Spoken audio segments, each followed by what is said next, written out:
ஆசியாவிலேயே அதிக எடை கொண்ட தேரோடும் தென் தமிழகத்தின் பிரசித்தி பெற்ற நெல்லை டவுன் நெல்லையப்பர் காந்திமதி அம்பாள் திருக்கோவிலில் நடைபெறவுள்ள ஆணி பெருந்திருவிழா தேரோட்டத்தை முன்னிட்டு மாவட்ட ஆட்சியர் ஆனந்த் மோகன் நேரில் ஆய்வு மேற்கொண்டார். நெல்லையப்பர் கோவிலில் வரும் 20ஆம் தேதி ஆணி பெருந்திருவிழா கொடியேற்றத்துடன் தொடங்குகிறது. இதனைத் தொடர்ந்து 10 நாட்கள் திருவிழா நடைபெறுகிறது.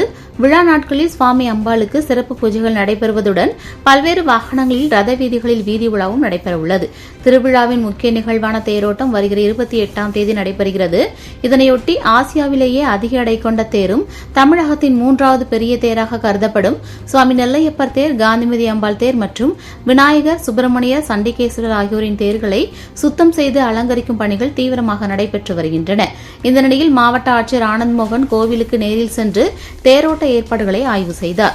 சுவாமி மற்றும் அம்பாள் தேர்களை பார்வையிட்டு அவற்றின் நிலை குறித்து கேட்டறிந்தார். மேலும் அறநிலையத்துறை, காவல்துறை, மாநகராட்சி மற்றும் வருவாய்த்துறை அதிகாரிகளுடன் ஆலோசனை நடத்தி பக்தர்களுக்கான அடிப்படை வசதிகள் மற்றும் பாதுகாப்பு ஏற்பாடுகள் குறித்து ஆய்வு செய்தார். பின்னர் செய்தியாளர்களை சந்தித்து பேசினார். ஆய்வின் போது மாநகராட்சி, வருவாய்த்துறை, அறநிலையத்துறை மற்றும் காவல்துறை அதிகாரிகள் கலந்து கொண்டனர்.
அருள்மிகு நெல்லையப்பர் சுவாமி கோயிலில் வருகின்ற 20ஆம் தேதி அன்னைக்கு கொடியேற்றம் நடத்தப்பட்டு 28ஆம் தேதியில் தேரோட்டம் நடக்க உள்ளது.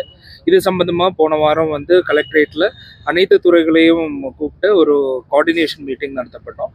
அதில் ஒவ்வொரு ஹெச்ஆர்என்சி, போலீஸ், சிட்டி போலீஸ், அதே மாதிரி கார்பரேஷன், ஹெல்த் டிபார்ட்மெண்ட், அதே மாதிரி ஃபயர் டிபார்ட்மெண்ட், அது மாதிரி அத்தனை துறைகளும் கலந்து கொண்டன. ஒவ்வொரு துறைக்கும் அவங்க செய்ய வேண்டிய பணிகள் லிஸ்ட் அவுட் பண்ணி அவங்களுக்கு கொடுத்துருக்காங்க. அது என்னைக்கு முடிக்கணுங்கிறதும் ஒரு திட்டமிட்டு அவங்களுக்கு ஒரு டார்கெட் ஃபிக்ஸ் பண்ணி கொடுத்துருக்காங்க. இன்னைக்கு இந்த இங்கே விசிட்டும் ஒரு ஜாயிண்ட் கோஆர்டினேஷன் விசிட் தான் பண்ணியிருக்கோம். ஆனால் எல்லா டிபார்ட்மெண்ட்டும் இவங்க வந்திருக்காங்க. என்னென்ன இஷ்யூஸ் ஃபீல்டில் இருக்க சின்ன சின்ன இஷ்யூஸ், போன வருஷம் ஏதாவது பிரச்சனைகள் நடந்ததா, அப்படி அதை எப்படி சரி செய்யலாம், ரோடு எல்லாம் கார்பரேஷன்லேருந்து கரெக்டான முறையில் போட வேண்டியது இருக்குது, அது எல்லாம் பண்ணியிருக்காங்களா, என்னைக்கு ஆரம்பிப்பாங்க, அந்த மாதிரி ஒவ்வொன்றும் கரெக்டாக பார்த்து அது சரி செய்யறதுக்கு தான் இன்னைக்கு இந்த ஆய்வு மேற்கொள்ளும். மற்றபடி இந்த இந்த திருவிழாவுக்கு மக்களை வரவேற்கிறதுக்கு கோயில் நிர்வாகமும் மாவட்ட நிர்வாகமும் அனைத்து முறையிலும் தயார் நிலையில் உள்ளது.